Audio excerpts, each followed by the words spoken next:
O deputado Jair Bolsonaro concedeu uma polêmica entrevista ontem ao apresentador José Luiz da Atena. O parlamentar fez duras críticas à Procuradora-Geral da República, Raquel Dodge, que o denunciou ao Supremo. Ele insinuou, por exemplo, que a procuradora poderia ser contra a candidatura dele. Criticou em outro momento o Instituto Datafolha, que, segundo ele, não goza de credibilidade no Brasil. Para rebater a acusação de que é racista, Bolsonaro disse que seu sogro se chama Paulo Negão. E ao falar das acusações de homofobia, afirmou ser contra apenas a abordagem da homossexualidade em livros escolares. E sobre os quilombolas, que são o tema dessa acusação da PGR, afirmou o seguinte, aspas, quanto aos quilombolas, eu tenho imunidade total por quaisquer palavras, opiniões e votos. Eu gostaria que a ilustríssima senhora Raquel Dodge nos acompanhasse neste quilombo que eu fui, em Eldorado Paulista, para ver o desperdício de recursos maquinários abandonados. Eles não fazem absolutamente nada. É uma realidade. Fecho aspas. Augusto Nunes, a gente comentou aqui, né, que o Bolsonaro estava se referindo à preguiça que ele constatou na visão dele e que a Raquel Dodge viu nisso um racismo, né? E concordamos aqui que é um exagero esse tipo de interpretação, de configurar essa declaração dele como um crime nesse sentido. Eu acho que o tom com que ele se referiu a Raquel Dodge é absolutamente equivocado. Primeiro, não se pode atribuir a uma procuradora-geral que vem agindo corretamente algum tipo de decisão motivado por questões políticas, inimiga da minha candidatura. Não é por aí. Eu digo isso com a tranquilidade de quem afirmou aqui e reafirmo que um deputado tem todo o direito de se manifestar sobre esse assunto sem nenhum tipo de punição judicial, porque isso aí faz parte da liberdade de expressão garantida a qualquer parlamentar. Agora, acho que dizer que a Raquel Dodge não conhece a situação dos quilombolas, que ela está uma perseguição política, aí é derrapar em exageros que não ajudam em nada eleitoralmente o Bolsonaro. Vou repetir isso tranquilamente, eu sei que vem agora, da mesma forma que vem as conversas, está apoiando o Bolsonaro, a favor, como se fosse crime, a favor do Bolsonaro, agora está contra o Bolsonaro, quer crucificar o Bolsonaro, não é nada disso. Eu estou fazendo de novo uma avaliação técnica e ética também. Ele só sai ganhando se ele disser a mesmíssima coisa com outras palavras, meu Deus do céu. Os políticos brasileiros precisam reaprender a linguagem política. Por exemplo, ao se referir aos quilombolas, eu, por exemplo, poderia indicar vários livros que mostram que nos quilombos tão celebrados, aí da época da escravidão, não havia organização social do trabalho. Então você podia perfeitamente dizer que ali o trabalho não era o forte, tá? Não tem lá a organização social. Podem revisitar a história. E você pode dizer que, sobretudo hoje, você tem quilombos que os quilombolas desperdiçam dinheiro, faz isso, faz aquilo. Mas não precisa medir o peso de alguém em arrobas. Eu vivo dizendo que uma das coisas que mais me impressionaram em Cuba foi a ausência de gordos. Mas não precisa falar em arroba, tá? É o tom que o Bolsonaro precisa controlar, porque ele, com esse tipo de linguagem, ele faz sucesso entre os que já o apoiam. E ele precisa, no momento em que a candidatura, as intenções de voto, segundo as pesquisas, estão estacionadas num nível alto, ele precisa conversar, como ele fez na entrevista com o Zé Maria. Ele conversou com quem o vê com desconfiança. Porque se ele não fizer isso, não chega ao segundo turno, não vence o segundo turno. Pode chegar ao segundo e não vence. Então eu acho que essa linguagem mais truculenta tem de ser evitada por ele a todo preço, porque isso é uma imposição eleitoral no menor sentido. Você não está enganando ninguém, você só está mostrando que sabe conviver com a divergência, porque não dá para comparar uma Raquel Dodge com, por exemplo, aquela gaúcha lá que o processou Maria do Rosário, por exemplo. Não pode ser juntar no mesmo balaio, é isso. E nem repetir um discurso do Lula, né?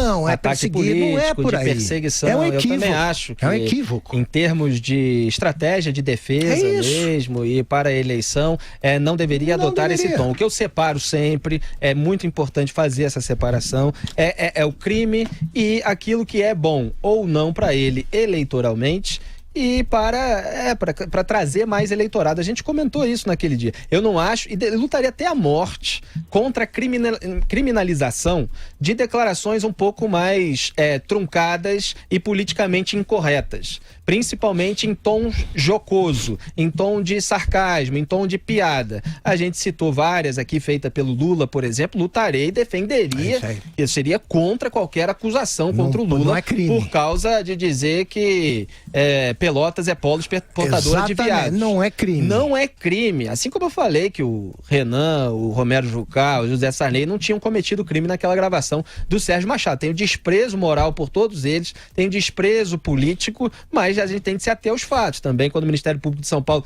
pediu a prisão do Lula por motivos que eu não achava os corretos, eu fui contra, falei, ele tem de ser preso, mas não é por isso. Ele tem de ser preso por isso que ele foi agora. Ele tem de ser preso pelo sítio de Atibaia, pelo terreno do Instituto Lula, pelo apartamento de São Bernardo do Campo. Esses processos eu acompanhei, eu li, não por aquelas alegações. Então a gente aqui está preocupado com os fatos e é preciso fazer esse discernimento. Eu também acho que não é necessário criticar a Procuradora-Geral da República, e isso, inclusive, os próprios eleitores, inevitavelmente, nas redes sociais, eles vão fazer, os eleitores do Bolsonaro vão fazer essa crítica política a Raquel Dodge. Mas ele deve cuidar da defesa dele, mostrando isso, essas duas alegações, que ele falou uma coisa que é a visão dele, e outra, acho que não tem problema também convidar a Raquel Dodge para visitar, fazer isso, e a imunidade parlamentar. Porque como é que pode a imunidade parlamentar valer para determinadas circunstâncias e não valer para outras? Isso está claro? Zé Maria Trindade, eu pergunto para você, está muito claro ou depende da interpretação momentânea de cada ministro, de acordo com o político que o ministro goste ou não no Supremo Tribunal Federal? Porque a gente vê barbaridades sendo ditas diariamente por esse pessoal de esquerda. Agora, nessa temporada de prisão do Lula, é uma barbaridade atrás da outra. A gente citou várias aqui nesse programa. O sujeito lá está ameaçando invadir a cela.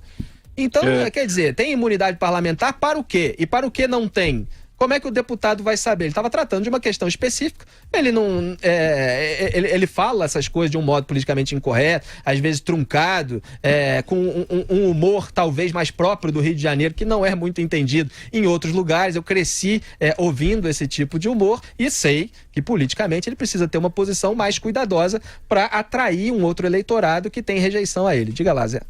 Olha, Felipe e Augusto, antigamente o deputado e senador, eles tinham a imunidade parlamentar. Ela era absurda e total. Isso justificava, porque a ideia era de que o deputado eleito por nós, né, os deputados seriam os nossos representantes, e a eles nós daríamos esta imunidade total. Eles não poderiam nem ser investigados ou processados. Veja bem como era. E depois se viu que os deputados roubavam esta imunidade, que seria para reverter em garantias da sociedade, para os seus crimes pessoais. E aí foi caindo. Aí depois foi para o Supremo, mas o Supremo só poderia processar um parlamentar se houvesse a autorização do Congresso. Só que na Câmara e Senado ninguém se reunia para discutir nenhum pedido de autorização, aquilo ficava eternamente lá. A coisa foi mudando ao ponto de um deputado, Talvânia Albuquerque, serrar um adversário chamado Homem da Motosserra. E aí o que aconteceu? Eles entenderam que esta imunidade parlamentar no sentido amplo era impossível. E no final foi diminuindo e ficaram duas garantias que eu acho fundamentais. A primeira é a garantia à imunidade parlamentar de opinião e a segunda de voto, que é a imunidade que o juiz tem quando se julga o caso, né? Ninguém muda julgamento de juiz, ou pune juiz por seu julgamento, a não ser através das instâncias superiores, né? É a mesma imunidade. Então você tem razão, o parlamentar tem sim a imunidade de opinião e a imunidade de voto. Sobre o Jair Bolsonaro, eu acho que ele pega pesado demais e demonstra, eu sempre digo isso, né? Demonstra um traço dele ali.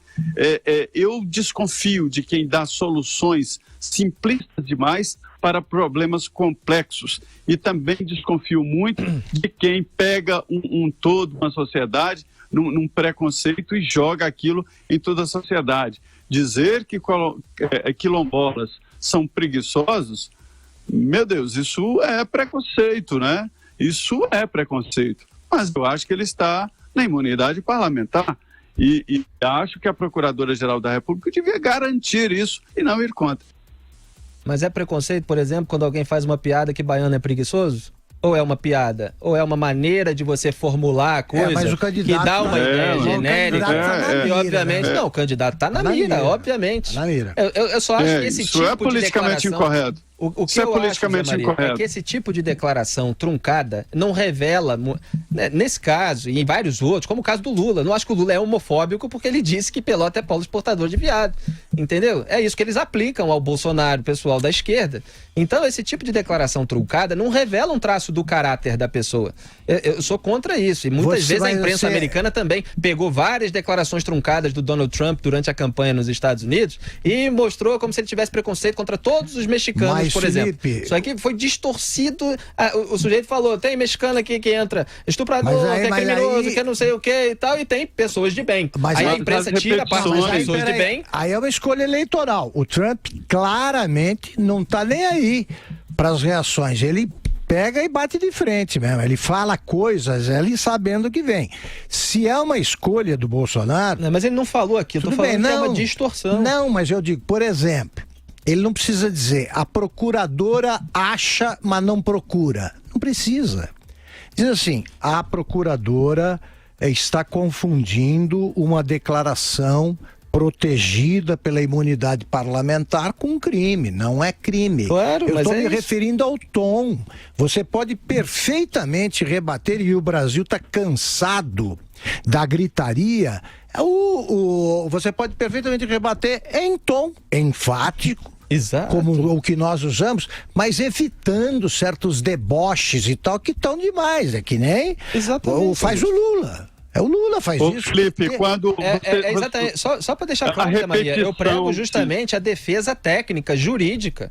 Você mostrar que você deu uma declaração truncada, genérica, em tom jocoso, que talvez não se aplique a todos os quilombolas e tal. Não sei como é que se monta essa defesa, mas de um modo geral, eu sou contra a criminalização de declarações como essas, e principalmente num parlamentar que tem imunidade. Agora, eu não daria esse tipo de declaração, eu acho que ele não deve dar. Eu acho que ele afasta uma parte do eleitorado, ele dá margem para a exploração política dos adversários dele. Isso tudo, estou de pleno acordo com vocês.